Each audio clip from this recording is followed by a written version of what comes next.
fact that I live in a country like India, which is a Yeah. democracy, and it is a decision of war and peace is not going to be taken by the Indian army or the Indian armed forces. It will be Yes. taken by a civilian government, and it will be taken keeping in mind our all our priorities, not just our developmental priorities, our economic priorities, and all sorts of others.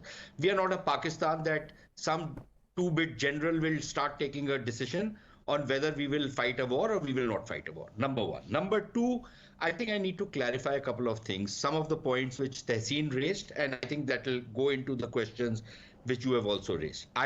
Although I agree with what Mr. Rahul Gandhi said, the thousands of kilometers of Indian territory have been taken. Only Mr. Rahul Gandhi did not specify when they were taken. They were taken in the times of Pandit Nehru and subsequently. So I wish he had clarified when exactly those thousands of uh, kilometers of Indian land was occupied by China. But on the build up, which Tehseen raises routinely in every program whenever we are discussing this. See, the thing was that every year in the summer months, there used to be exercises from the Chinese side. The Chinese would do exercises and they would bring in troops to carry out exercises on their side of the line of actual control. The Indians would do similar exercises. That was partly as a kind of a precaution because the Chinese troops were going to be exercising and there was a build-up on the Chinese side. There would be a build-up on the Indian side. In 2020, what happened was because of COVID and because there were COVID protocols and the information, there was no secret information which was coming. This is standard information that yes, the Chinese build-up is taking place, and this was been happening for years on end. Every year it used to happen. I think there was, and I would even go to the extent of saying there was an error of judgment. People Yes. thought that, okay, they are doing the exercises. We will observe the COVID protocols and we will not build up a mirror build up, and which was also an exercise, but it was also to make sure that there was nothing untoward which happened from the Chinese side.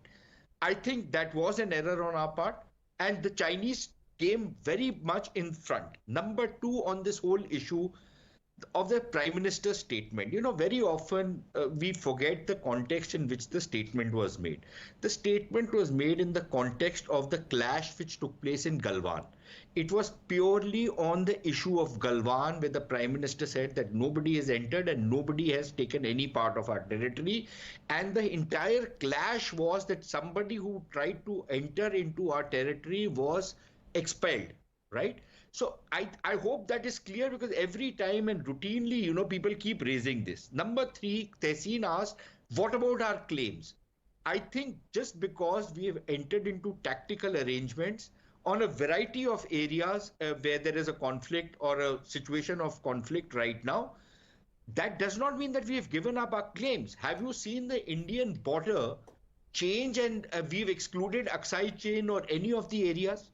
I don't think we have done that. So as long as we maintain the borders in our maps, it is very clear that our claims on the entire part of the territory which we consider to be our own and which has been occupied by China, that those claims are not going to go.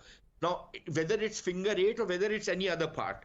On the issue of buffer zones, I agree that should we have agreed to the buffer zones, but then buffer zones are for both sides. If the Chinese were patrolling up to a certain point, they can't do that because of the buffer zone, just as we can't do it. I as an individual, I do not agree with this whole buffer zone concept. I believe that whatever was the LAC or our perception of the LAC, we should be able to patrol up to those points. And there are some parts of the LOC where we cannot patrol anymore, partly because the Chinese are blocking access. Blocking access effectively means that they are not allowing us to go into what we consider to be our part of the LAC. And to that extent, I think it's something to be worried about. And finally, on this whole issue of red eye, Varis Saab, it is one thing to be standing in a public forum and making a political speech and aankh se aankh milake. That's one way of talking. In the diplomatic field, you don't speak that language, ideally, right? The fact of the matter remains, and it's not even important who asked for a meeting. Just because you ask for a meeting does not mean that you are, you're pleading before somebody or you are a supplicant before somebody. It doesn't mean that. That's not the way diplomacy operates. And according to the Indian side, I think they've clarified. The Chinese had put in many requests. This time the Indians accepted their request and the meeting went forward. Okay. So maybe we said that, okay, fine, you had put in a request. Do you want to have a meeting? They said yes. Just as if we ask for a meeting, obviously, if the Chinese are talking to us, even they want to talk to us. Now, otherwise, why would Xi Jinping want to talk to the Prime Minister? In any case, from the Indian side, it is said that it was an informal meeting. And the Indians have clarified that there was a very candid conversation, something even with the Chinese statement carries.